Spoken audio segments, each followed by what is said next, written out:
morning. As has been mentioned, I've been in the VC environment quite a long time, since early 2000 or so. And so as a result, I have seen how this VC and entrepreneurial ecosystem has developed. And I'm sure the size of this group, plus what you're going to hear later today and tomorrow, is going to confirm the fact that this has changed quite a bit and very favorably. Okay, the quality of the deals have improved significantly. The entrepreneurs have developed much more capably, and the deals have become more interesting. The funding environment has developed quite a bit. And so these are all favorable, and you're going to hear a lot about them later today. But having said all this, I keep asking myself a very, very important question in my mind as to why Turkey still has not come up with a $1 billion plus entrepreneur or startup.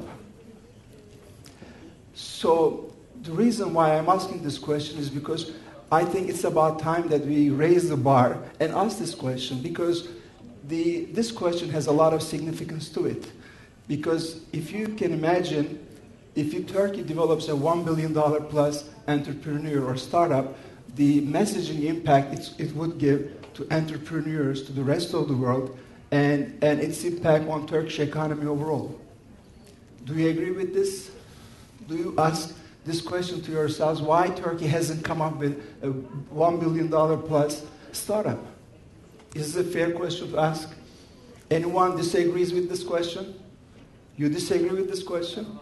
You agree, okay. Anyone who disagrees with this question? So I can assume that everyone agrees this is a fair question to ask? So I think it's a fair question to ask because, we all know US has plenty of them. Germany has them. France has them. Russia has them. China has them. India has them. Korea has them. Israel has them. Estonia has them. Korea has them. Is it the second time? North Korea not yet. So if these countries have them, why can't Turkey have them?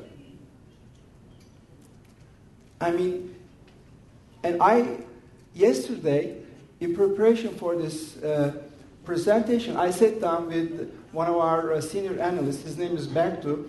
I wanted to come up with an answer to this question. And I intuitively, having spent 12, 13 years in this business, I have listed some 5 reasons why we don't have such $1 billion startups yet. And they were, 1, the population of Turkey. Number 2 was the GNP per capita of Turkey.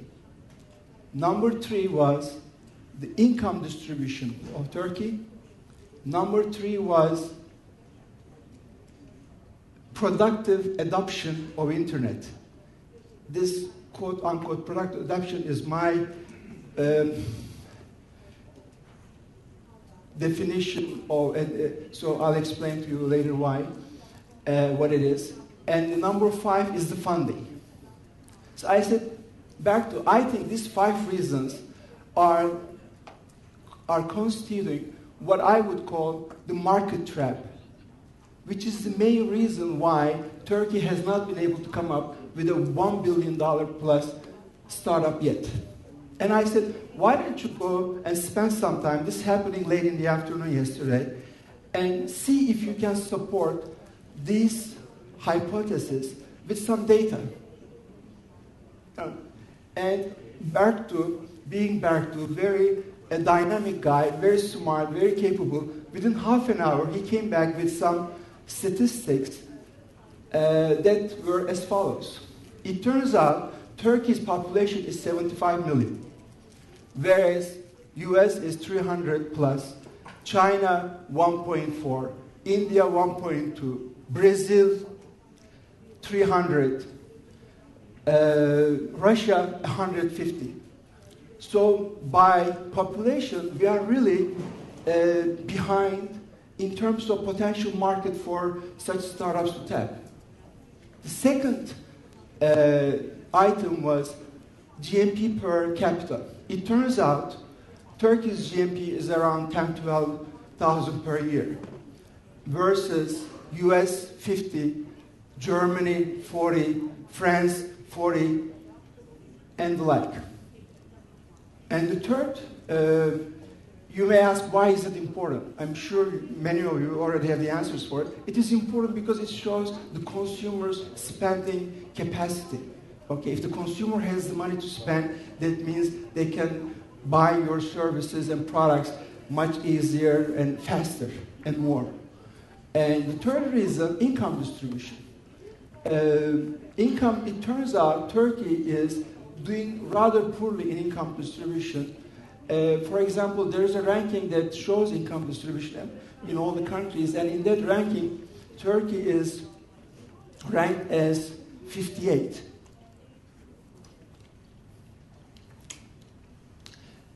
Versus, in this ranking, the lower the number, the worse it is.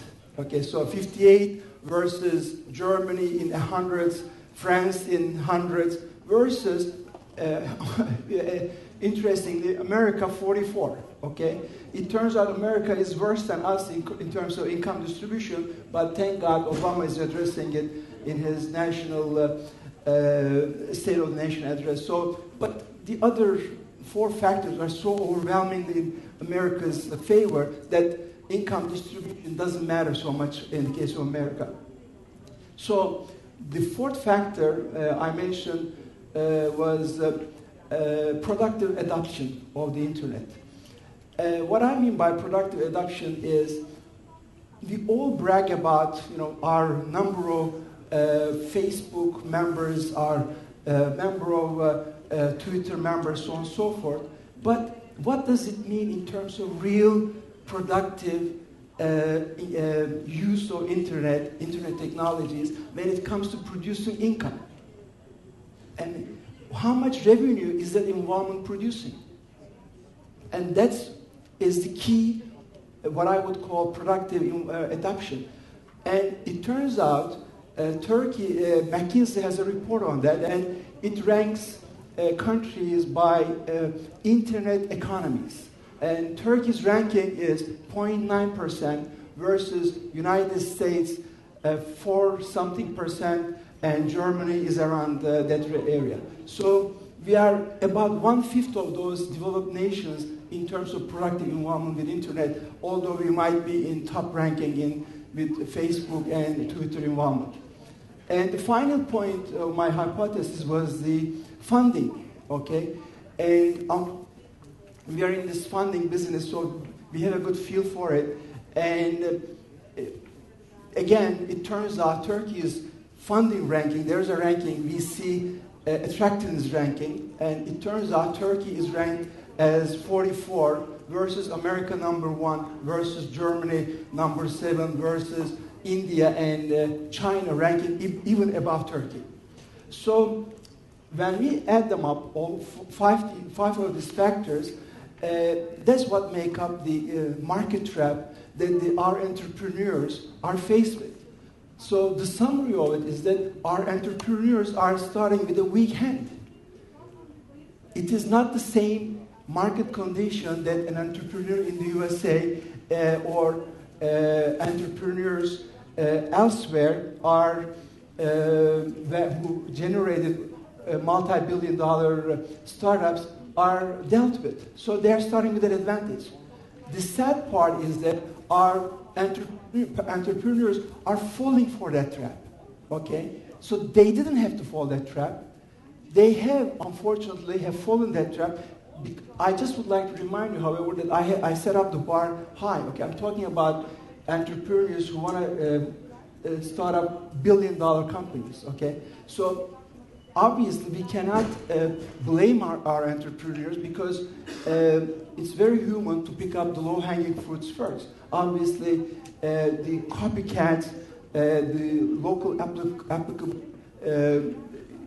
versions of copycats are the first and easiest ones to go after. And it is very natural for our entrepreneurs to go after that. But when we raise the bar and ask this original question that I raised, the question needs to be answered. And unfortunately, our entrepreneurs have not been able to avoid that market trap that I have defined. And on top of it, they have basically gone after the copycat models as opposed to original breakthrough or proprietary technologies that they have come up with. So this is the second reason why we have not come up with, or the third reason rather, after market trap, entrepreneurs falling into that trap and not coming up with proprietary technologies which they can market globally, which they can or they should market globally, that we can explain the reasons why we have not been able to come up with billion-dollar plus companies. Then what are we going to do? What is the solution? Okay, are we going to accept that we have a market trap and therefore we have to live with it? The answer is no, because if you look at Israel, if you look at Estonia, if you look at Korea, they have been able to come up with multi-billion-dollar entrepreneurs and startups. Okay, why can't we have our own Skype? Why can't we have our own Sportify? Why can't we have our own Waze that was sold off recently by Israeli startups, entrepreneurs? So the answer lies basically first with the entrepreneurs. Our entrepreneurs must have a global vision to start with. Turkey only or Turkey first approach is not going to make it because of these 5 factors that I have outlined. Our entrepreneurs must start with a global vision first, and they must do it with proprietary technologies that they have been able to develop themselves or they have been able to access to themselves. So this is number one prerequisite for us to overcome this difficulty. The number 2 thing is it has to be original. It cannot be copycats. Copycats cannot make it. You can build a copycat in China because the market is very big, or in India because the market is very big, and you can come up with multi-billion-dollar business, but not in Turkey. So to build a multi-billion-dollar business, it has to be global and it has to be breakthrough technology. It has to be original technology. As participants in the ecosystem, government side, the financiers, the VCs, or the other ecosystem participants, what we can do is we can look for such entrepreneurs and we can do our business, be aware of it, and we can do our business to help these entrepreneurs, to support them in their vision. And at iLab, we are looking for such entrepreneurs. And we are prepared to be with them all the way. Thank you. Thank you. Thank you, Mustafa Bey. Those were really some kind of hard words for the entrepreneurs here. We have to be realistic. We are not satisfied with Me Too applications. We shouldn't be satisfied with Me Too applications. They're not going to get us very far. Let's be honest about it. And there is no reason why we cannot create the Skypes and the Sportifys of the world. We just need to be aware of it and we need to shoot for it. No, and I appreciate that, and I think that's great. I think tough love is good, and I think that Turkey has every reason to actually aspire to create the next Skype or the next Spotify. It's got tremendous talent, and it's in a unique place in the world to be able to do that. But I'm glad that you brought up, because the one thing while you were talking, the countries that I did think of that I was going to come up, and I'm glad that you brought it up, were Israel and Estonia. Mm-hmm. And when you look at Israel, Israel is a very small country. It has a very small population. How did Israel do it? Because their entrepreneurs start with the global market first. They don't think about Israel first and maybe US later. They first start US and the global markets first and then Israel. And because they are a small country, they are forced to do that. And the reason why I call market trap is because we are at a location in 75 million. We think it's large enough, but it is not large enough. Okay, if it was a few 100 million people like Brazil and like China billion plus, then I would say, okay, you can create 1 billion with Turkey only, but not with 75 million and not with the other negatives that you have. Like we don't have it. Germany is 75 million, but they have other GNP factors and the other adoption factors which we are behind. So, but if you're an entrepreneur here, and I agree with the global vision, is it important then, if you're an entrepreneur here, to then have global connections and a global network? I mean, if you are shooting for $1 billion venture, yes, it is a must, okay? And therefore, I think it is important to have entrepreneurs with vision, plus with connections to do business globally. So therefore, for example, to bring our Turkish expatriate back to Turkey with their connections and know-how and their ability to do business internationally, I think is very much needed.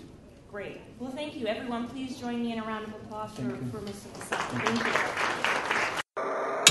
Thank you.